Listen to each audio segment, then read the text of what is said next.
Hello student, আজকে তোমাদের যে বিষয় নিয়ে আলোচনা করব সেগুলি হলো মুক্তিবেগ, মুক্তিবেগের রাশিমালা, কৃত্রিম উপগ্রহের প্রদক্ষিণ ত্রুটি, প্রদক্ষিণ কাল, ভূসমলয় উপগ্রহ, পার্কিং কক্ষপথ, ভূসমলয় উপগ্রহের ব্যবহার, কৃত্রিম উপগ্রহের মোট শক্তি, কৃত্রিম উপগ্রহে ব্যক্তির ভারহীনতা এবং এই বিষয়গুলির মধ্যে প্রথমে আসছি মুক্তিবেগ বা স্কেপ ভেলোসিটি। কোন বস্তুকে যখন পৃথিবী পৃষ্ঠ থেকে উপরের দিকে ছুড়ে দেওয়া হয় তখন বস্তুটা পুনরায় পৃথিবী পৃষ্ঠে ফিরে আসে। আবার যদি বেশি বল প্রয়োগ করা হয় বা বেশি বেগে বস্তুকে ছোড়া হয় তখন একটু বেশি উচ্চতা আরোহণ করে। এইভাবে বেগ যদি বাড়াতে থাকি তখন কি দেখা যাবে যে একটা নির্দিষ্ট বেগের জন্য বস্তুটা পৃথিবীর যে অভিকর্ষীয় ক্ষেত্র সেই অভিকর্ষীয় ক্ষেত্রের বাইরে চলে যাচ্ছে। যে ন্যূনতম বেগে বস্তুকে উৎক্ষেপ করলে বস্তুটা যে কোনো গ্রহের পৃষ্ঠ থেকে বা নক্ষত্রের পৃষ্ঠ থেকে তার যে মহাকর্ষীয় ক্ষেত্র সেই মহাকর্ষীয় ক্ষেত্রের বাইরে চলে যায় সেই বেগটি বলা হয় মুক্তিবেগ। তাহলে মুক্তিবেগের রাশিমালা, এখানে আমরা যদি পৃথিবীর ক্ষেত্রেই ধরে নিই, পৃথিবীর ভর এম, ব্যাসার্ধ আর, তাহলে এখানে ধরে নিলাম কোনো একটা মুহূর্তে পৃথিবী এবং ওই বস্তুর মধ্যবর্তী ব্যবধান এক্স, বস্তুটার ভর এম, তাহলে ওই মুহূর্তে বস্তুর উপর ক্রিয়াশীল বল এ physical to G M M by x square. এরপর ডিএক্স দূরত্ব সরানো হলো। সরানোর জন্য যে পরিমাণ কৃতকার্য সেটা কত হবে, ডিডব্লিউ is equal to F dx, G mm by x square into dx. এরপর বস্তুটাকে এই দূরত্ব থেকে আর দূরত্ব থেকে অসীমে নিয়ে যেতে হবে। তাহলে অসীমে নিয়ে যাওয়ার জন্য মোট যে কৃতকার্য সেটা ডব্লিউ ইজিক্যাল টু ইন্টিগ্রেশন ডিডব্লিউ, এখানে রেঞ্জটা কত থেকে কত, আর থেকে ইনফিনিটি, অর্থাৎ এখানে পাবো জি এম এম বাই, এখানে integration dx by x square R to infinity. তাহলে এই জায়গায় এটা পাচ্ছি কত, G M M by R. তাহলে এখান থেকে যদি মুক্তিবেগের মান ভিই ধরে নিই তাহলে এখান থেকে কি পাবো, half M V E square is equal to G M M by R, অর্থাৎ এখানে V E is equal to root over of 2gm by R. আবার পৃথিবী পৃষ্ঠে অভিকর্ষজ ত্বরণ যদি জি হয় তাহলে G is equal to gm by R square. তাহলে এখানে দেখো যে gm is equal to G R square, বা এখান থেকে V is equal to root over of 2gr। পৃথিবী পৃষ্ঠে অভিকর্ষজ ত্বরণের মান কত, 9.8 মিটার পার সেকেন্ড স্কয়ার, আর পৃথিবীর ব্যাসার্ধ 6400 কিমি, তাহলে এটা 10 টু দি পাওয়ার 3। তাহলে এখান থেকে ক্যালকুলেশন করলে আমরা পাই 11.2 কিমি পার সেকেন্ড এটা পাবো। তাহলে পৃথিবী পৃষ্ঠে মুক্তিবেগের মান আমরা পেলাম কত? 11.2 কিমি পার সেকেন্ড। যদি আমরা একইভাবে চন্দ্রপৃষ্ঠের ক্ষেত্রে ক্যালকুলেশন করা হয় 2.4 কিমি পার সেকেন্ড পাবো। তাহলে আমাদের পৃথিবীর যে বায়ুমণ্ডল, সেই বায়ুমণ্ডলে হাইড্রোজেন বা হিলিয়াম গ্যাসগুলি দুষ্প্রাপ্য। কেন? তাহলে আমরা জানি কি হাইড্রোজেন, হিলিয়াম, অক্সিজেন যে কোনো গ্যাসের ক্ষেত্রে আমরা আরএমএস বেগ সমান কি জানি? CRMS √3RT/m। তাহলে টিটা কি? পরম স্কেলে উষ্ণতা, এমটা হচ্ছে আণবিক গুরুত্ব বা আণবিক ভর। তাহলে এখান থেকে হালকা গ্যাসগুলোর ক্ষেত্রে এম এর মান কম। আবার যখন পৃথিবী সৃষ্টি হয় তখন কি উষ্ণতা বেশি ছিল, ফলে আরএমএস বেগের মানটা অনেক বেশি। এবং এই মানটা বেশি হওয়ার জন্য প্রত্যেকটা হিলিয়াম বা হাইড্রোজেন গ্যাসের অণুগুলোর বেগ মুক্তিবেগের থেকে বেশি বা মুক্তিবেগের সমান হয়ে যাচ্ছে। ফলে কি হচ্ছে? পৃথিবীর বায়ুমণ্ডলে হাইড্রোজেন বা হিলিয়াম গ্যাসগুলো দুষ্প্রাপ্য হয়ে যাচ্ছে। এরপর চাঁদে বায়ুমণ্ডল নেই, এটাও কিন্তু এই মুক্তিবেগের জন্যই হয়ে থাকে। তাহলে এখানে আমরা জানি কি যে চন্দ্রপৃষ্ঠে অভিকর্ষজ ত্বরণের মান কম হওয়ার জন্য মুক্তিবেগের মান 2.4 কিমি পার সেকেন্ড। এবং এক্ষেত্রে অক্সিজেন, হাইড্রোজেন, নাইট্রোজেন এই সকল যে গ্যাসগুলো পৃথিবীর বায়ুমণ্ডলে যেগুলো আছে, যেমন অক্সিজেন, নাইট্রোজেন, এগুলোর মুক্তিবেগের এদের যে বেগটা কি হচ্ছে? মুক্তিবেগের থেকে সমান বা মুক্তিবেগের বেশি হয়ে যাচ্ছে। ফলে কি হচ্ছে? তারা বায়ুমণ্ডল তৈরি করতে পারছে না। তাহলে সেই কারণে চাঁদে কিন্তু বায়ুমণ্ডল নেই।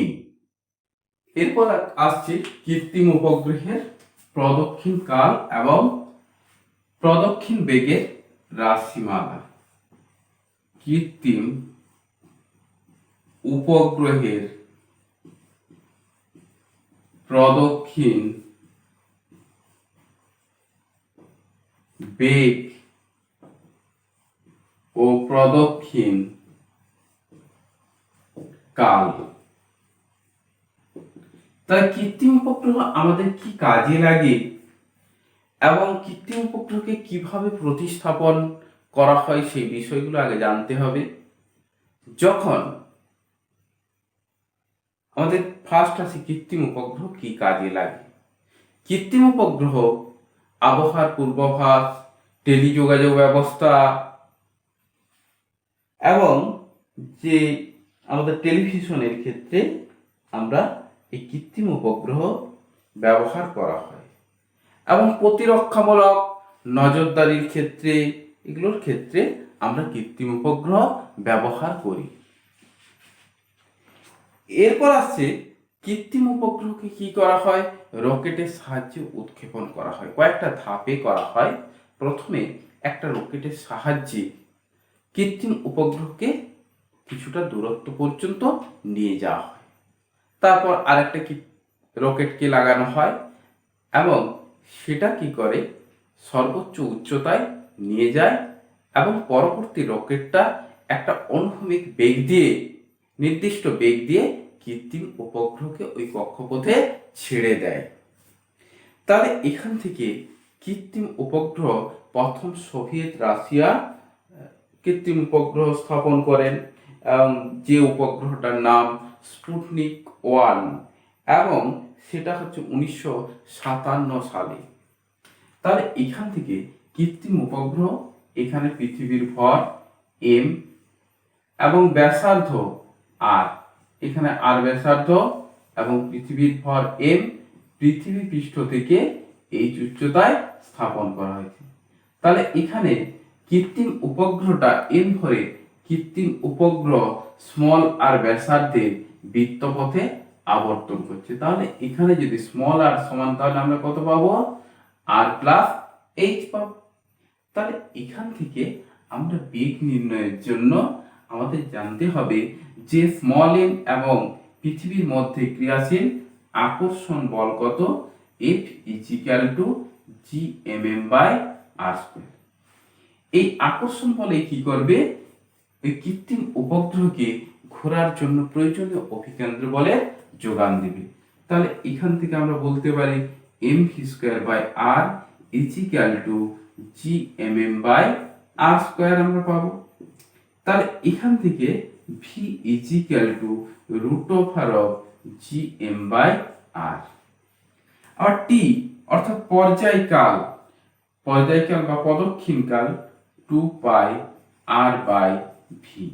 তাহলে এখান থেকে 2πr/v ইজিক্যাল টু √Gm/r। তাহলে এখানে পাবো কত? 2πr⁴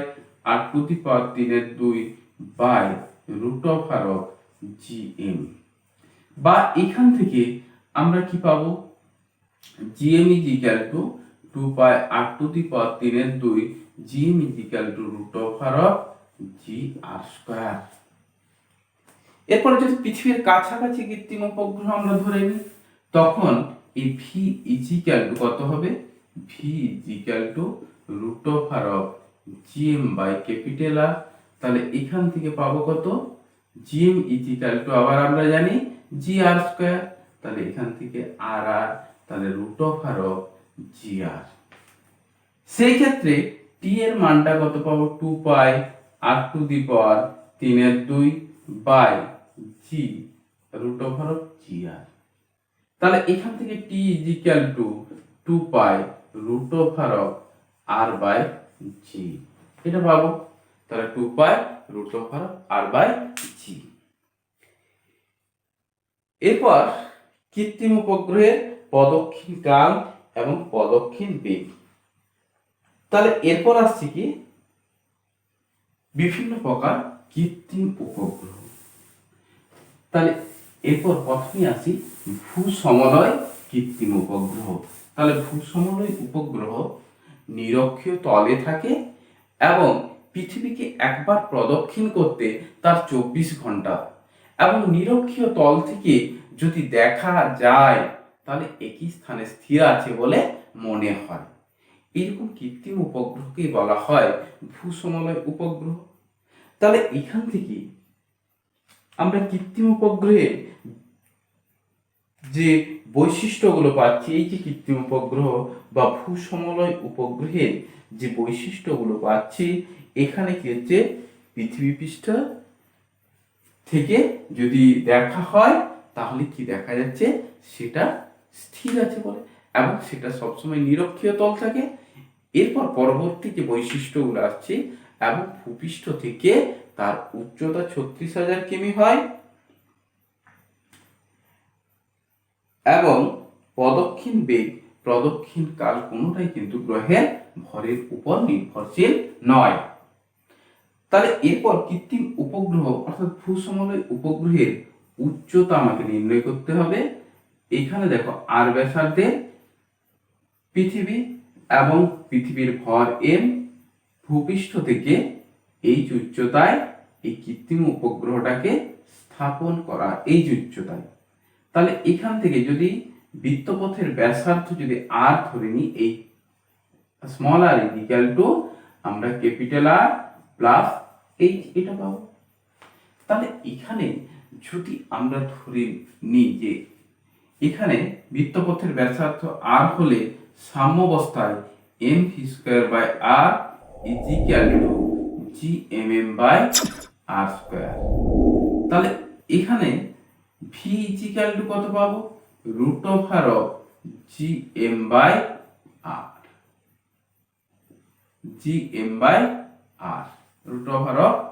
√Gm/r হচ্ছে তার বেগ। এখানে যদি আমরা t বের করি, t ইকুয়াল টু 2πr/v। তাহলে 2πr V is equal to root of R of G M by R. তাহলে এখান থেকে যদি টি স্কোয়ার করা হয়, T square is equal to 4 pi square, এখানে আর কিউব বাই আমরা কত পাবো, ক্যাপিটাল জি এম এর জায়গায় জি আর স্কোয়ার বসাবো। তাহলে এখান থেকে আমরা কি পাচ্ছি, R cube is equal to G R square T square, G R square T square by 4 pi square এটা পাবো, বা R is equal to G R square T square by 4 pi square. এখান থেকে যদি আমরা মানটা বসাই, জি এর মান 9.8, R is equal to 6400 into 10 to the power 3 এর square, T is equal to 86,400, এরপর 4 পাই স্কোয়ার 3.14 এর স্কোয়ার। তাহলে এখান থেকে মান নির্ণয় করলে আর এর মান পাবো 42,400 কিমি। অর্থাৎ এইচ ইজ ইকুয়াল টু কত, 42,400 মাইনাস 6400, অর্থাৎ এখান থেকে পাবো কত, 36,000 কিমি। অর্থাৎ পৃথিবী পৃষ্ঠ থেকে যদি 36,000 কিমি উচ্চতায় এই উপগ্রহকে স্থাপন করা হয়, এই উপগ্রহ কি করা হয়, আবহাওয়ার পূর্বাভাস নির্ণয়, এরপর টিভি সম্প্রচারের ক্ষেত্রে এটা ব্যবহার করা হয়। কিন্তু টেলিযোগাযোগ ব্যবস্থায় এর ব্যবহার করা যায় না, কারণ এই উপগ্রহের উচ্চতা 36,000 কিমি। একবার ওই উপগ্রহে গিয়ে আবার ফিরে আসতে সিগন্যালের কত সময় লাগবে, প্রায় 1.4 সেকেন্ড সময় লাগে। টেলিযোগাযোগ ব্যবস্থার ক্ষেত্রে এই সময়টার জন্য কি হচ্ছে, আমাদের কথা বলার কিছু সময় পর শুনতে পাবো, আবার অন্য প্রান্ত থেকে কিছু সময় পর কথা বলার কিছু সময় পর সেই প্রান্তে সরে যাবে, তখন কি হচ্ছে, একটা অসুবিধার সৃষ্টি হবে। এছাড়াও ভূসমলয় উপগ্রহ নিরক্ষীয় তলে অবস্থান করে, এবং নিরক্ষীয় তলে আবর্তন করার জন্য কি হচ্ছে, মেরু অঞ্চল অর্থাৎ উত্তর এবং দক্ষিণ মেরু অঞ্চলের কাছাকাছি জায়গায় ঠিকমতো কাজ করে না। 3 নম্বর, এই উপগ্রহ আকারে অনেক বড় হয় এবং এদের উৎক্ষেপণ অনেক ব্যয়সাধ্য। এরপর সেই কারণে কি পোলার উপগ্রহ টেলিযোগাযোগ ব্যবস্থার ক্ষেত্রে পোলার উপগ্রহকে ব্যবহার করা হয়। পোলার উপগ্রহকে যে 700 থেকে 800 বা 1000 কিমির মধ্যে এটাকে স্থাপন করা হয়, এবং এর পর্যায়কাল কত, প্রায় 2 ঘন্টা হয়। তাহলে সেই কারণে এখানে টেলিযোগাযোগ ব্যবস্থায় এই পোলার উপগ্রহ ব্যবহার করা হয়। এরপর আসছে কৃত্রিম উপগ্রহের মোট শক্তির রাশিমালা। তাহলে কৃত্রিম উপগ্রহ, এখানে পৃথিবীর ভর এম, ব্যাসার্ধ আর, কৃত্রিম উপগ্রহ ভূপৃষ্ঠ থেকে এই উচ্চতায় আছে এবং আর ব্যাসার্ধের বৃত্তপথে আবর্তন করছে।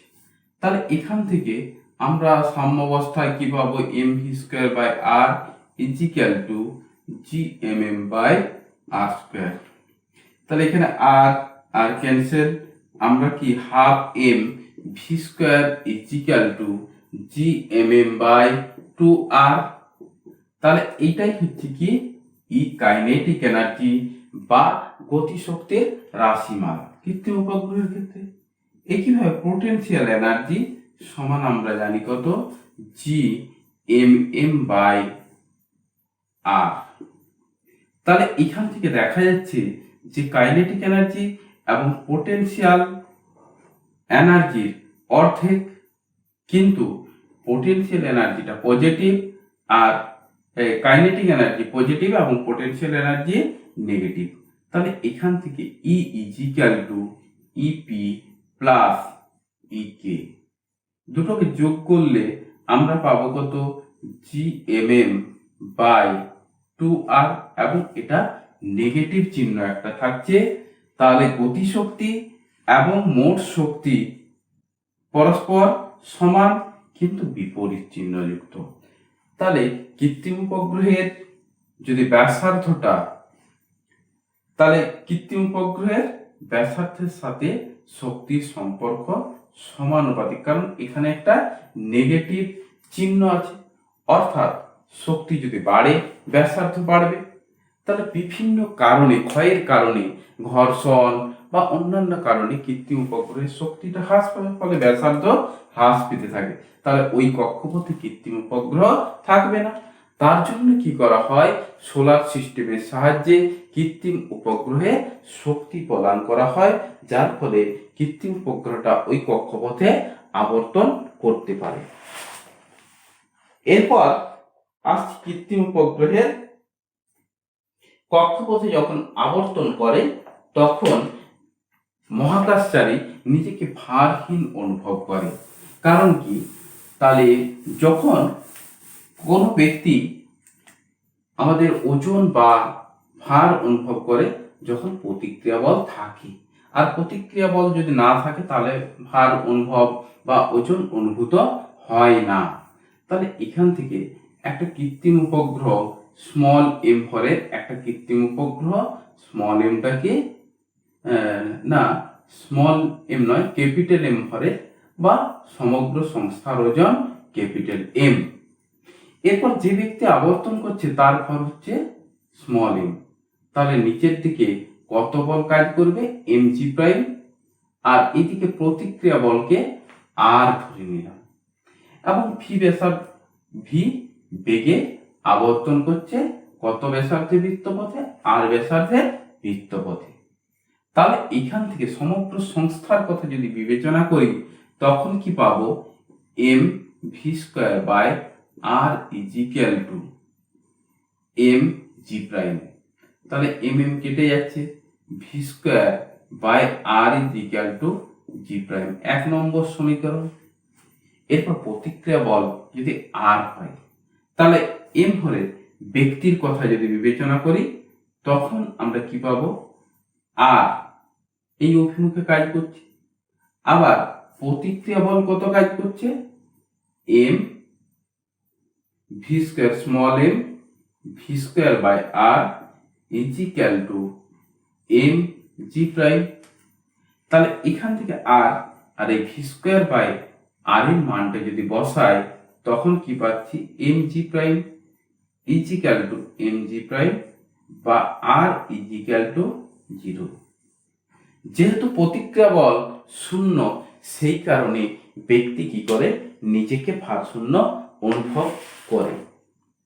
এরপর কৃত্রিম উপগ্রহ বা মহাকাশযানে ভূপৃষ্ঠ থেকে উৎক্ষেপণের সময় রকেটের কি হয়, যে ত্বরণটা, সেই ত্বরণটা পৃথিবীর অভিকর্ষজ ত্বরণের প্রায় কত গুণ, 15 গুণ থাকে।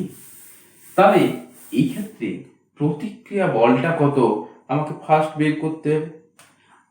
নিচের দিকে ব্যক্তির ওজন এমজি কাজ করবে, প্রতিক্রিয়া বল ঊর্ধ্বাভিমুখী কাজ করবে, আর আবার এম এফ ঊর্ধ্বাভিমুখী কাজ করবে।